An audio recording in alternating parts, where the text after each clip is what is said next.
నమస్తే, welcome to Suman TV. నేను పద్మిని. ప్రస్తుతంతో పాటు ప్రముఖ ఆధ్యాత్మికవేత్త, శ్రీదేవి శ్రీ విద్యాపీఠం వ్యవస్థాపకులు, శ్రీ లక్ష్మీ గణపతి ఆలయం నిర్వాహకులు, స్వర్ణ దేవాలయం నిర్మాణ సంకల్పకర్త, శ్రీ విద్య ఉపాసకులు, బ్రహ్మశ్రీ తేరాల సుబ్రహ్మణ్య శాస్త్రి గారు మనతో పాటు ఉన్నారు. మాట్లాడదాం. నమస్కారం అండి. వైవాహిక సమస్యలు ఉన్నాయండి అని చెప్పే వాళ్ళ సంఖ్య కూడా అధికంగానే ఉందండి. సఖ్యత లోపాలు ఉన్నాయి అనేది క్రమేపీ ఏదో పెరుగుతూ వెళ్తుంది ఆ సమస్య. ఎందుకంటే మా ఇద్దరికి పడట్లేదు, మేము తను నాతో ఏమీ చెప్పరని ఆడవాళ్ళు అంటూ ఉంటే, నా మాట వినదని మగవాళ్ళు చెప్పటం అనేది ఇట్స్ అ కామన్ ఇష్యూ లాగా అనిపిస్తుంది.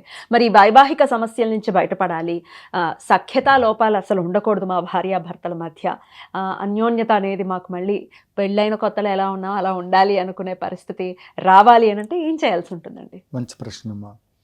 ఇక్కడ వైవాహిక జీవిత సమస్యలు అనేది ఒక భాగము, అట్లనే ప్రతి వాళ్ళ జీవితంలో స్నేహ సంబంధమైనటువంటి ఒక అంశాలు, ఇలా ఒకరి మధ్య ఒకరికి ప్రేమ ఆప్యాయతల్ని వీటన్నిటిని కూడా తెచ్చివ్వగలిగేటువంటి ఒక శక్తి రాజశ్యామల అమ్మవారికి ఉంది.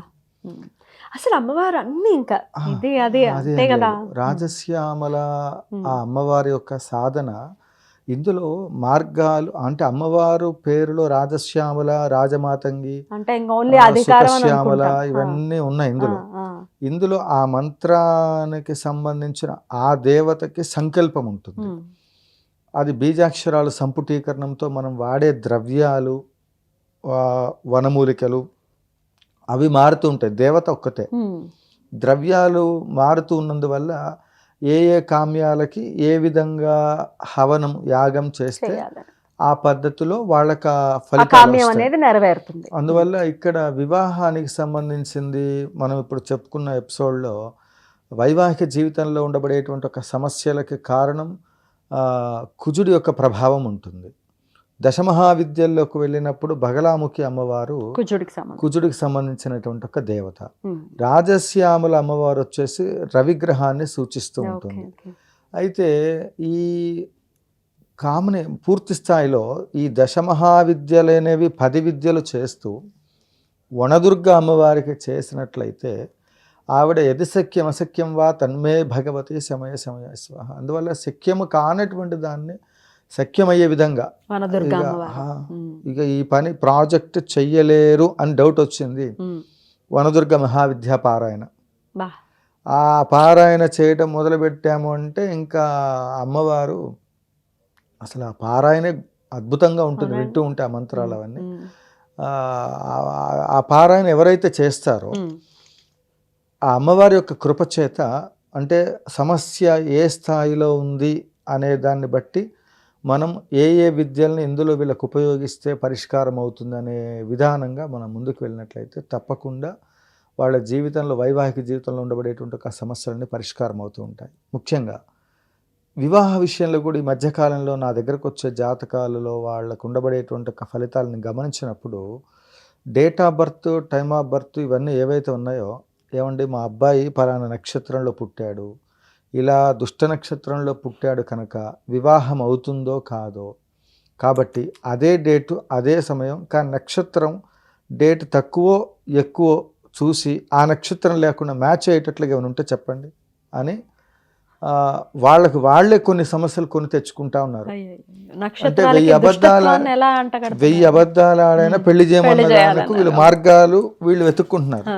పోనీ అమ్మాయి ఇచ్చిన డేట్ ఆఫ్ బర్త్, అబ్బాయి ఇచ్చిన డేట్ ఆఫ్ బర్త్, ఇప్పుడు ఇద్దరిట్లో వీడిలా చెప్పాడంటే వాళ్ళు కూడా అలానే చెప్పి ఉండొచ్చు కదా. ఇంతకు ఒరిజినాలిటీ ఏది? ఇప్పుడు పెళ్ళిళ్ళు పెటాకులు ఎందుకు అవుతున్నాయంటే వీళ్ళు ఒరిజినల్ చెప్పట్లేదు, అమ్మాయి తరపు వాళ్ళు అబ్బాయి తరపు వాళ్ళు ఒరిజినల్ చెప్పట్లేదు. చివరికి మసిపూసి మారేడుకాయలు అన్నట్లు వాళ్ళిద్దరిని ఒక వేదిక పైన వివాహం చేస్తే వాళ్ళిద్దరు జాతకాలను బట్టి ఒకవేళ ఒరిజినల్ డేట్ ఆఫ్ బర్త్లో ఉండబడే ఫలితాలు దుష్ఫలితాలు అయితే ఆ 16 రోజులు పండగ పూర్తయ్యేలోపు చనిపోయిన వాళ్ళు ఎంతమంది ఉన్నారు. 16 రోజులు పండగ కాకముందు విడిపోయినటువంటి వాళ్ళు పెళ్లి మీద పీటల మీద నుంచి తనుకొని బయటకు తీసుకుని వెళ్ళిపోయే పరిస్థితులు వచ్చేటువంటి పరిస్థితి ఉంది. కాబట్టి శాస్త్రము ఎప్పుడూ కూడా తప్పు చెప్పదు. మనం వాటిని ఆచరించే విధానాల్లో మనల్ని మనమే మోసం చేసుకుంటున్నాం. నేను ఇంతకుముందు చెప్పినట్లుగా ఎవరేం తప్పు చేస్తున్నా పంచభూతాలు చూస్తూ ఉంటాయి. నేనేం తప్పు చేస్తున్నాను, నేను కరెక్ట్గా ఉన్నానా లేదా, అని నువ్వు మనంతటికి మనం నేను కరెక్ట్ అని అనుకున్నంత మాత్రము చేత అది వాస్తవ రూపాల్లోకి ఉండవు. పంచభూతముల సాక్షిగా ప్రతిదీ కూడా పరమేశ్వరుడు చూస్తూ ఉంటాడు. కాబట్టి ఆ కర్మ నిన్ను వెంటాడుతుంది. ఇప్పుడు ఆ విధంగా ఇబ్బందులు పాలై లేనిపోని ఇబ్బందులు తెచ్చుకోకుండా పేరు ప్రకారం చూద్దామనుకుంటే ఆ ముహూర్తాలు ఒకవేళ వ్యవహారిక నామ ప్రకారంగా చూసినప్పటికీ కూడా వివాహం చేసే సమయంలో ఎలాంటి దోషాలున్నా పురోహితుడికి పూర్తి భారాన్ని వదిలేయాలి. ఇప్పుడు ఈ మధ్యకాలంలో కూడా ఏమైపోతుందంటే ఉన్న ముహూర్తాలే తక్కువ, దానికి తగ్గట్టు సెకండ్ ఒపీనియన్లో అది ఇది అంత గందరగోళం అయిపోయి చివరికి అసలు సరైన వేదమంత్రాలతో వివాహ ప్రకరణ చేసే పరిస్థితి పురోహితులకి లేదు, ఇవ్వట్లా. అవును. దానికి కారణం ఏంటంటే విఐపీలు, అనేక రకాల హడావుడు, ఫోటోగ్రఫీ, వీడియోలు, వీళ్ళందరికి మళ్ళీ ఫోటోగ్రఫీ గురువు గారు మీరు మా వెంట పడితే ఎట్లాగంటే అక్కడ ఆ పరిస్థితులు మారిపోయినాయి. కాబట్టి పెద్దల ఆశీర్వాద బలం, మరి దేవతల యొక్క అనుగ్రహం పొందాలన్నా ఇంకోటి ఏది చేయాలనుకున్నా కూడా అమ్మా మనం ఎవరు ప్రశాంతంగా లేడనే చెప్పచ్చు. ఎంతసేపటికి ప్రతి తంతుని స్పీడ్గా వేగంగా అన్నీ అయిపోవాలి. ఆ ఎంగేజ్మెంట్ పలానా టైంకి అమెరికా వచ్చే షూటింగ్కా వాడు పెళ్లి చేసుకోవడానికి వాడు డిసైడ్ చేస్తాడు ముహూర్తం, నేను కాదు. మేము పలానా టైంలో వస్తాం, పలానా టైంలో మేము పెళ్లి చేసుకుంటాం, ఆ టైంలో ముహూర్తాలు ఉన్నాయని. లేకపోతే సంవత్సరమైన ఆగాలంటే మళ్ళీ సంబంధం దొరకదు గురువు గారు, ఇది పోతే. ఎందుకు ఆ తొందరపాటు తనము ఇవన్నీ కూడా రాసిపెట్టుంటూనే జరుగుతున్నాయి. వీటన్నిటిని అధిగమించాలంటే కూడా మరలా చెప్తున్నాను, ఈ యావత్ ప్రపంచం మొత్తం శాంతి ఉండాలంటే కూడా ప్రపంచ శాంతి యాగాలు జరిగే ప్రతి చోట ఒక సుబ్రహ్మణ్య శాస్త్రి చేస్తున్నారు, మీరందరూ మీ ఆస్తిపాస్తులను తెచ్చి అక్కడ పెట్టమంటారా, ఎక్కడ జరిగినా అక్కడ యాగాలకు సపోర్ట్ చేయాలి. ఇంకొక విషయం, ఇంతకుముందు మన ఎపిసోడ్లో చెప్పుకున్నట్లుగా ఇలా వేల కోట్ల రూపాయల ఆదాయాలు దేవాదాయ ధర్మాదాయ శాఖ ద్వారా వచ్చేటువంటి డబ్బులు కావచ్చు, అట్లనే భక్తులు హుండీలో సమర్పించి ధార్మిక మండలి ద్వారా నిర్వహిస్తున్న దేవాలయ వ్యవస్థలు అవ్వచ్చు, వాటి ద్వారా వచ్చే ఆదాయంలో ప్రతి దేవాలయానికి భక్తుడు వెళ్ళి విరాళాలు ఇస్తూ వ్యవస్థ నడిపిస్తున్నప్పుడు సంవత్సరానికి ఒక యాగం ఏ దేవాలయంలో ఎంతమంది చేశారనేది చెప్పండి. ఎవడు చేయలేడు. ఎందుకంటే యాగం చేయాలంటే అక్కడ బ్రాహ్మణ పోషణ, దానము, ధర్మము అన్నీ చేయాలి. దేవాలయానికి ఎందుకు విరాళం ఇస్తామయ్యా అంటే మనకు తెలియకుండా వచ్చినటువంటి ఒక పాప భూయిష్టమైనటువంటి ఒక సొమ్ముని ఎప్పుడైతే విరాళం ఇస్తున్నామో ఆ విరాళ రూపంలో ఆ విరాళం ఎప్పుడైతే అక్కడికి ఇచ్చేస్తామో ఈ పాపం అంతా దేవాలయానికి వెళ్తుంది. మళ్ళీ ఆ దేవాలయంలో అదంతా కూడా పవిత్రత చేకూరాలంటే ఆ ద్రవ్యాన్ని మళ్ళీ యాగం ద్వారా, అందుకే బ్రాహ్మణుడు అగ్నిహోత్రుడితో సమానం, గోవు అగ్నిహోత్రుడితో సమానం. ఈ రెండు అందుకే మంచిని తగలబెడుతుంది, చెడుని తగలబెడుతుంది. అందుకే బ్రాహ్మణ ఆరాధన సర్వదేవతలకి కూడా నమస్కారం చేసినట్లే. ఆరాధన దేవుడు ఎరుగండి, ద్వేషంతో రగిలిపోతున్నారు బయట సమాజంలో. అందుకే చెప్తున్నా, ఇక్కడ ఒక విషయం ఏంటంటే బ్రాహ్మణ ద్వేషము, అన్నద్వేషం ఈ రెండు వచ్చాయంటే పోయే కాలం దగ్గర ఉన్నట్టు. అంటే ఎందుకు చెప్తున్నాను ఈ మాట అంటే, వాడు అన్నం తింటలేదు అనుకోండి, అన్నద్వేషం వచ్చిందంటే ఇంకా వాడికి ఆయుష్ దగ్గరకు వచ్చినట్లే. అన్నం మీద వ్యతిరేకత రాకూడదు, అందుకే అన్నం పెట్టేటప్పుడు వద్దు అని అనకూడదు. ప్లస్ నెక్స్ట్ దాన్ని చీదరించుకోకూడదు. అది ఇష్టం ఉన్నా లేకపోయినా ఈ రోజు దొరికింది పరమేశ్వర నీ అనుగ్రహం అని చెప్పి మంచినీళ్ళైనా తీసుకోవాలి, అంటే అంత తృప్తిగా తీసుకోవాలి. అట్లనే అన్నద్వేషం, బంధుద్వేషం, వీడు మాట్లాడితే వీడు రావద్దు, వాడు రావద్దు, వీడితో మాట్లాడితే నేను ఒంటరిగా ఉండాలన్నాడు అనుకోండి, ఫినిష్. అన్నద్వేషం, బంధుద్వేషం, బ్రాహ్మణ ద్వేషం అస్సలు. బ్రాహ్మణ ద్వేషం వచ్చిందంటే కౌంట్ డౌన్ స్టార్ట్ అయినట్లే. ఆలోచించుకోవాలి. ఒక్కొక్క నిమిషం మీరు ఎక్కడ దాకా ఎందుకండి, శ్రీరామచంద్రమూర్తిని అన్నటువంటి వాళ్ళు రోజుల్లోనే కాలగర్భంలో కలిసిపోయిన వాళ్ళు ఉన్నారు. భగవంతుడు ఉన్నాడా లేదా అని నిరూపించాలి అంటే చేతబళ్ళు, మంత్రశాస్త్రం ఉంటే ఏదండి నిరూపించండి, నా మీద ఏమన్నా ప్రయోగం చేసి చూపించండి చూద్దామంటారు. ఏం అక్కర్లా. యాం కల్పయంతి నోరయః క్రూరాం కృత్యాం వాధుమివ తాం బ్రహ్మణ పరినిర్నుద్భ ప్రత్యుర్కర్తారి ముర్చ్యతని ఈ మంత్రాన్ని 11 సార్లు చెప్తే వాడు మళ్ళీ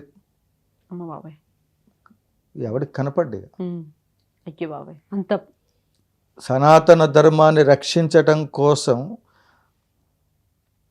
ఒక్కసారి ఉపాసన పరులందరూ ఈ సంబంధమైన రుక్పారాయణలు చేస్తే వాళ్ళెవరో మేము తలుచుకుంటే ఈ దేశాన్ని ఏదో చేద్దాం అనుకుంటున్నారేమో, లేదా గోస్ వ్యవస్థను అంటున్నారేమో. నేను ఒకటే చెప్తా ఉన్నా, ప్రత్యంగిర అమ్మవారి సాధన చేయండి. ప్రతోడు గోవుల్ని బ్రాహ్మణుల్ని ఈ సనాతన ధర్మం బాగుండాలి అంటే ప్రత్యంగిర అమ్మవారి సాధన చాలా శ్రేష్టం. అంటే అస్త్రశస్త్ర విద్యలు అంటారు ఇవి. అన్ని వెపన్స్ దగ్గర పెట్టుకుని ఎందుకు ఇట్లా ఉన్నామంటే ఎందుకని ఇట్లా ఉంటున్నాం. ఒక్కసారి వాటన్నిటిని విజృంభిస్తే కరాల వదనే మహాభైరవి జ్వల జ్వల జ్వాలా జిప్పే అని ఆ మంత్రాలు చెప్తే, ఆ మంత్ర ప్రయోగం చేస్తే ఒక కోడినో కుక్కనో తీసుకొస్తే నువ్వేం చేయకపోయినా ఆ మంత్ర ప్రయోగం ద్వారా దాన్ని ఎలా ఉంటుందనేటువంటిది 100%. మంత్రశాస్త్రం జోలికి వస్తే శాస్త్రముల ద్వారా నిరూపితమై ఒక వ్యక్తికి వెరీ వెరీ డేంజరస్ జోన్లో ఉన్నాడమ్మా. ఇప్పుడు వారు ఒక ఉన్నతాధికారిగా ఉన్నారు, కొనసాగుతూ ఉన్నారు. తప్పకుండా సమయం వచ్చినప్పుడు లైవ్ వారితో చేపిస్తా. ఏదో చదువు రాని వాళ్ళని ఎవరినో కాదు, ఒక అత్యద్భుతమైనటువంటి ఒక రక్షణ విభాగంలో ఉండబడే ఒక వ్యక్తులు వచ్చి ఏమో ఈ హోమాలు ఇవన్నీ చేస్తున్నావు ఏంటంటే, ఆ వ్యక్తికి ఆయు ప్రమాణం జాతకరీత్యా ఉంది కాబట్టి ఇది చేస్తే అది తొలగుతుందంటే ఆ జీవరాశిని ఏదో చోట సమర్పిస్తారు. అప్పుడు ఒక మేకని తీసుకొచ్చి ఆ మేకని ఇవ్వాలి కాకపోతే రేపైనా ఎవడైనా ఏదో ఒకటి చేస్తాడు, కానీ తప్పే.